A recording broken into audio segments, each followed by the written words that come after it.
सभी के लिए नमस्कार। जैसा कि आप सभी को पता है कि वर्ग 2 की जो सूची है पात्रों की वह जारी हो गई है।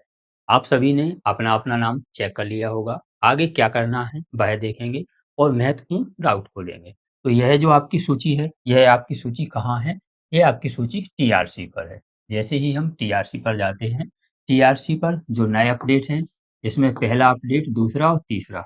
यह जो 3 अपडेट हैं, इसमें हम देखते हैं कि जो पहले वाले पर जैसे ही हम ओके करते हैं, हमारे सामने यह सूची जारी हो जाती है। यह सूची आप सभी ने देख ली है, फिर भी हम इसे थोड़ा-सा और देखते हैं। इसमें सबसे पहले रैंकिंग दी गई है, फिर आपका एप्लीकेशन नंबर है, इसके बाद आपका परसेंटाइल है, आपका फुल नेम है, फादर्स नेम है और आपकी ओरिजिनल कैटेगरी है, आप किस कैटेगरी से हैं। इसी के साथ फिर आपकी सिलेक्टेड कैटेगरी है, यानी आप किस कैटेगरी में सिलेक्ट हुए हैं, वह है।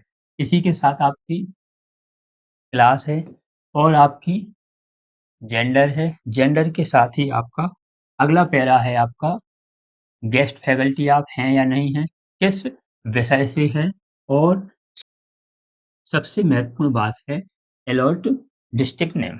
अलॉट डिस्ट्रिक्ट नेम आपका कौन-सा है जिसमें आपकी जॉइनिंग होनी है। भले ही आप जबलपुर से हों, लेकिन अगर आपका सागर है तो सागर में जॉइनिंग होगी। सागर है जिसका, यदि सागर की जगह जबलपुर लिखा है तो आपकी जबलपुर जिले में आपकी जॉइनिंग होगी। अब आगे देखते हैं, आगे लिखा है रिमार्क। रिमार्क क्या है?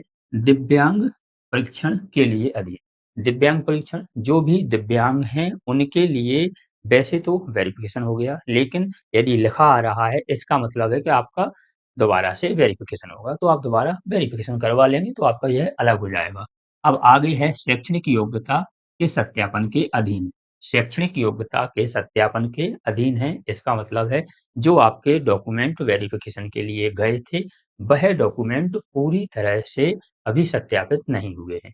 किसी कारण से वहाँ पर बाबू ना होने की स्थिति में या फिर अन्य किसी कारण से आपके डॉक्यूमेंट वेरिफिकेशन नहीं हुए हैं, तो आपके डॉक्यूमेंट वेरिफिकेशन होंगे, उसके बाद यह हट जाएगा।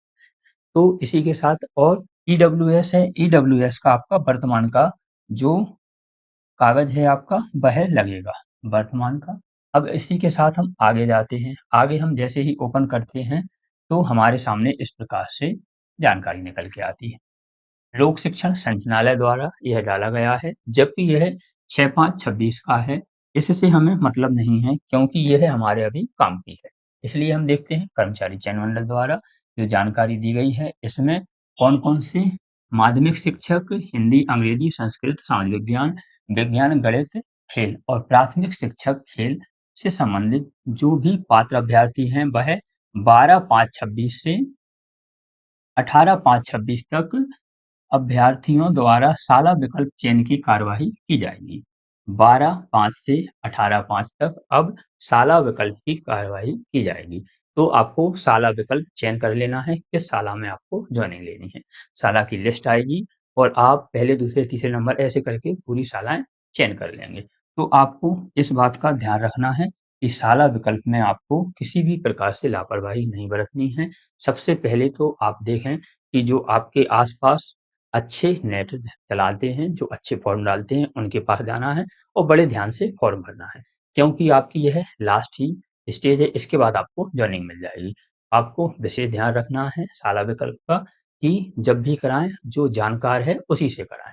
उसके बाद भी चेक कर लें, उसके बाद फिर कन्फर्म हो जाएँ, तो ऐसा लगना चाहिए अब हमारी जॉइनिंग पक्की है। यह रही आपकी। अब आपको आगे क्या करना है? आगे के लिए हम जो हमारी सूची है, अपडेट है, वहाँ जाते हैं। हम अगले अपडेट को देखते हैं। जैसे ही हम अगले अपडेट को देखते हैं, हमारे सामने इस प्रकार से यह अगला अपडेट आ जाता है।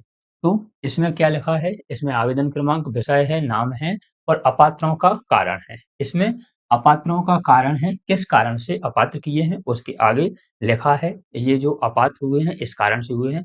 अगर आपको ऐसा लगता है कि जो सामने कारण लिखा है, जैसे ये जो नाम है इनके सामने है स्नातक में अंग्रेजी विषय मुख्य विषय नहीं होने से। यदि आपके पास स्नातक में अंग्रेजी मुख्य विषय है तो आप जाकर रिट पिटीशन लगा सकते हैं। हम ऐसा नहीं कह रहे कि जॉइनिंग लेट हो, लेकिन आपका भविष्य खराब ना हो, तो आप यहाँ पर रिट पिटीशन लगा सकते हैं, कोर्ट में केस लगा सकते हैं। इसी के साथ आपके सामने लिखा है, अन्य प्रकार से बताए गए हैं 40% से कम दिव्यांगता है, इसी के साथ विषय नहीं है। 21 साल, यदि आपकी 21 साल से पहले शादी हो गई, तब भी आप अपात्र माने जाएँगे। ऐसे ही नौकरी संबंधी अपडेट हम लाते रहते हैं। ऐसे ही अपडेट प्राप्त करने के लिए आप हमारे चैनल को सब्सक्राइब कर लीजिए, जिससे आप तक नौकरी संबंधी सभी अपडेट पहुँच सकें। मिलते हैं एक और जानकारी, एक और अपडेट के साथ अगले वीडियो में।